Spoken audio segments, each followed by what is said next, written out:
নমস্কার বন্ধুরা, রুমা রান্নাঘরে আপনাদের সকলের স্বাগত। আজ চলে আসলাম রান্নাঘরে বানাতে ফুলকপি দিয়ে মেথি পাতা দিয়ে ভাজা। গরম ভাতেতে বেশ ভালোই লাগে খেতে। সর্ষের তেলের মধ্যে প্রথমে কপিটা ভেজে হটিয়ে রাখছি। একবার এমনি করে ফুলকপি দিয়ে মেথি পাতা দিয়ে বানিয়ে ভেজে খেয়ে দেখতে পারেন, বেশ ভালো লাগে খেতে গরম ভাতে। তবে কপিটাকে একটু লাল লাল করে ভাজতে হবে তেল দিয়ে। দেখুন কপিটা বেশ কালার চেঞ্জ হয়ে গেছে, লাল লাল ভাজা হয়েছে।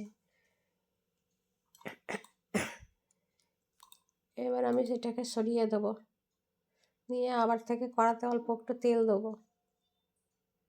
এবার তেল দিয়ে শুকনো লঙ্কা আর কালো জিরে ফোড়ন দিয়ে এই তরকারিটা বানাবো, মেথি কপি ভাজা।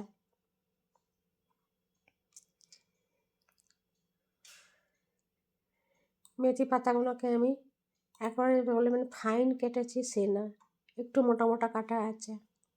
মেথি পাতাটা বেশ ভালো করে ভাজা হয়ে গেল। এবার এর মধ্যে পাশে একটু গরম জল হচ্ছে ভাতের জন্য, তার থেকে একটু গরম জল দিয়ে দেবো।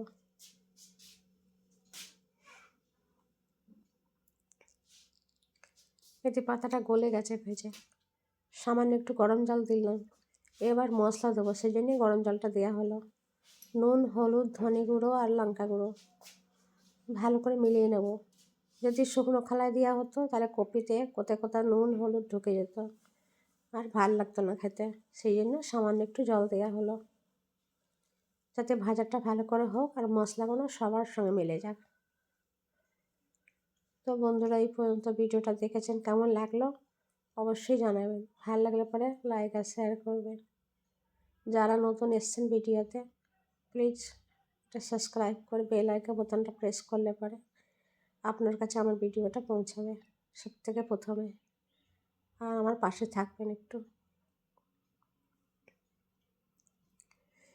এবার ভালো করে মেথি পাতা আর কপিটা ভাজা করছি মশলা দিয়ে।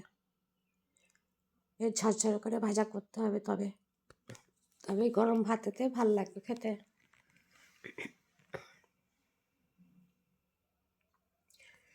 একটু প্রথমে চাপা দিয়ে দিচ্ছি, হালকা জলের ভাব আছে সেই জন্যে।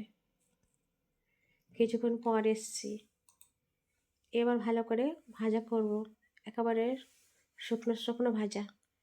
গরম ভাতেতে বেশ ভালো লাগে খেতে এই মেথি কপি ভাজা। দেখুন পুরো শুকিয়ে গেছে আর পুরোটা ভাজাও হয়েছে।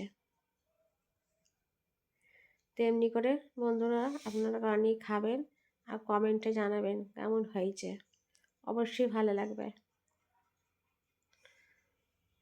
আপনাদের যদি এই ভিডিওটা ভালো লাগছে তো প্লিজ একটা লাইক শেয়ার করে দেবেন, পাশে থাকবেন। দেখুন ঝরঝরে ভাজা হয়েছে, একেবারে খুন্তি দিয়ে আপনাদের দেখিয়ে দিচ্ছি কেমন সুন্দর ভাজা হয়েছে। এবার প্লেটে বার করে নেব।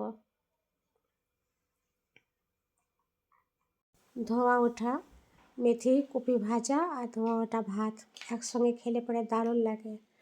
আবারও দেখা হবে রান্নাঘরে আপনাদের সঙ্গে। আপনারা ভালো থাকবেন, সুস্থ থাকবেন। ভিডিওটা ভালো লাগলে প্লিজ একটা লাইক করে দেবেন।